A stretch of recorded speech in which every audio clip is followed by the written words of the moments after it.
Okay, so here we go. Shit right here. I say here we go again as another attempt because the last attempt to try to do this, I was recording live while I was recording non-live. So live meaning I was broadcasting while recording, and that didn't really work out too well. So I'm going to instead just record without going live, and then I'll post it later on.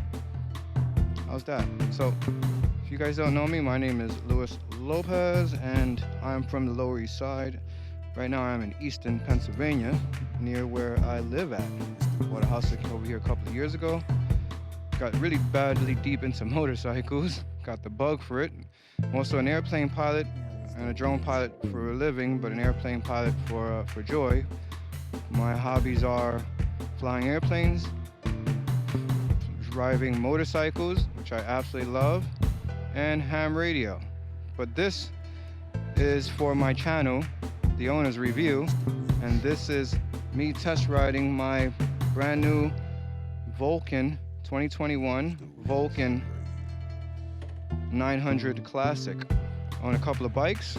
I own a Ducati Panigale V2 2021. I own a 2022 Benelli TNT 135.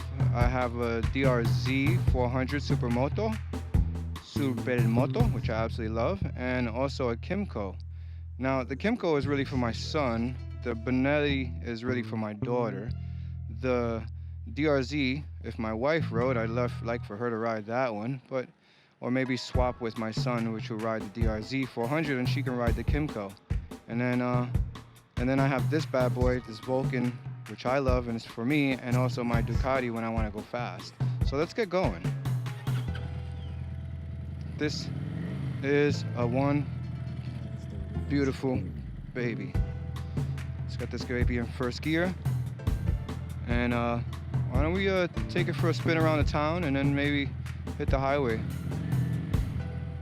Let's let this guy make the right turn.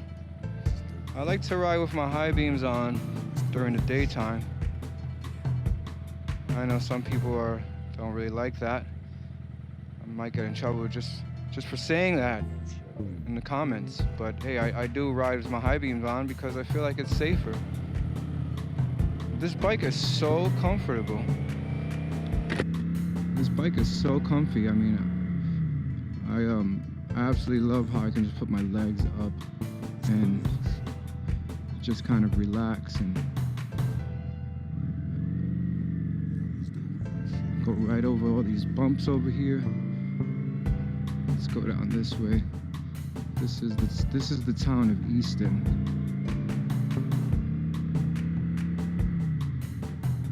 Got the rear shifter, that rear back shifter, where I could just click on the back and upshift by kicking. It kind of feels like I'm riding a horse, and you know, when you kick the horse to get a little bit more speed, kick the horse on its butt and get a little more speed. That's kind of what it feels like. It's a short little trip around town. Get myself in first gear. Now this Vulcan, let me put this thing up. This Vulcan 900, a lot of people will say that this is a beginner's bike. I disagree. I don't think this is a beginner's bike at all. It's a heavy bike. It's got a lot of torque and a lot of power on it, and you know, I got the crash bars on it, but yeah, you can still hurt yourself. And you can fall pretty fast in this bike. So if you're a beginner, then you know, I hope you have a lot of strength and a lot of bulk to carry the bike, because it gets real heavy at slower speeds. It's got a lot of torque, so I wouldn't call this a beginner bike. But if you look up on the rest of the YouTube world, they have this listed as kind of a beginner's bike. For me, a beginner's bike would be like a Kimco, or a Benelli, a 125. Well, nah. The Groms and the Benellis are small bikes, so I wouldn't call those a beginner bike either, because it's not getting you ready for anything. I would say like a Kimco, or even a 400 Kawasaki, you know, those sport bikes. Maybe that's a good beginner's bike. So let's take this baby on the highway. And let's see what what speeds we can get into comfortably, because there's no windshield on this. Let me let this other car pass by. I'm looking at him in my rear view, and then I will go right after him.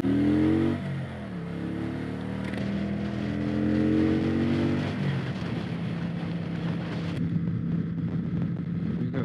Excuse me if it's a bit loud, but we're on a motorcycle.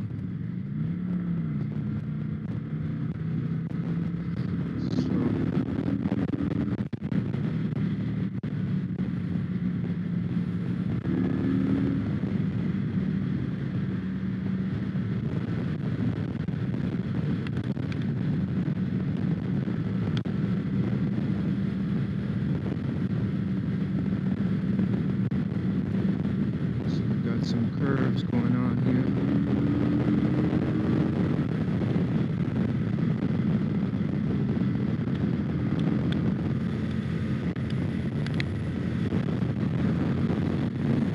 Oh man, I gotta bubble that's up.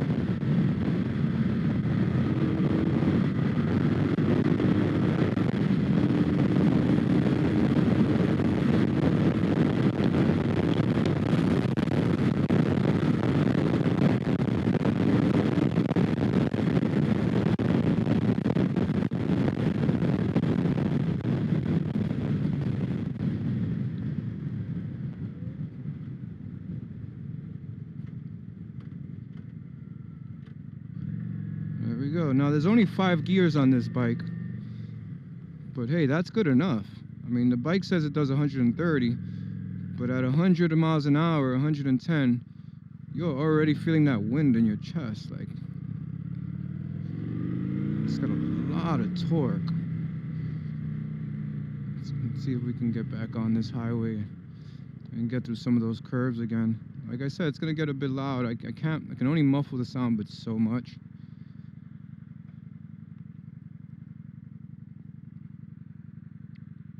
And just gonna wait to make this turn over here. Come on.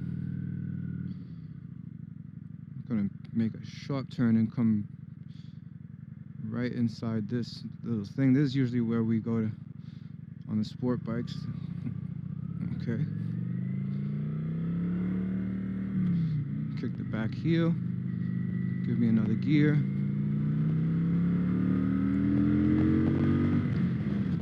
So, just recently I was diagnosed with cancer. So I've been fighting that with chemo. And it's got through my first cycle already. It's been quite the battle. If anybody has had to fight cancer, they know what it's like.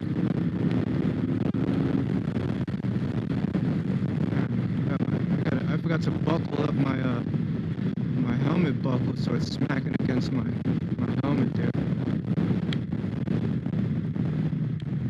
Hope it's not ruining my paint job.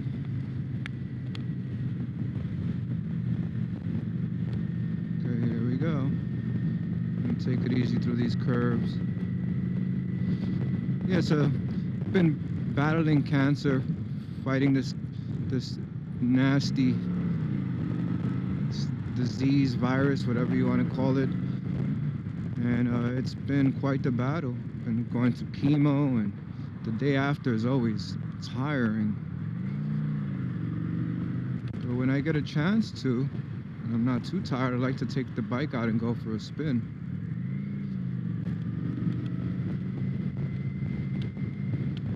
I'm already have done my first cycle of 3 cycles. So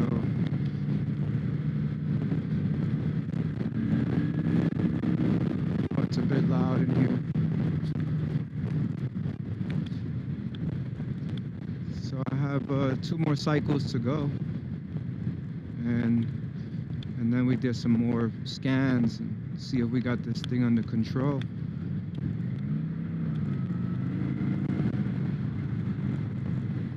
I feel okay.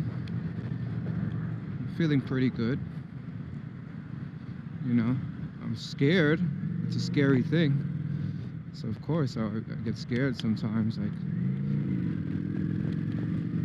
I ask the doctor, you know, how well are we doing? Have we beat this thing already, or what's going on? And you know, his doctor's response, or the oncologist, as they call it, the oncologist doctor's response is, hey, you look good, you feel good, I'm feeling really good about that, and we'll know once we look at some more scans, you know. But for now, I gotta stay positive and continue fighting this thing. And the way to fight it is, you know, you keep moving, stay positive, you keep moving, and how to put this helmet up. Stay positive, keep moving, work out when you can, and do your chemo. Now I'm getting what's called a port, which makes it easier for the nurses to do the infusion. It's called chemo infusion. I have to do a total of 3 cycles, and I did 1 cycle already, so I'm on a break right now. Cycles for me is once a week for once a week for 1 month, and then I did 3 times, and then I get 1 week off. That's 1 cycle, and then I start my next cycle next week. This is my week off, and then start another cycle. And then after that, you know, I get 3 weeks.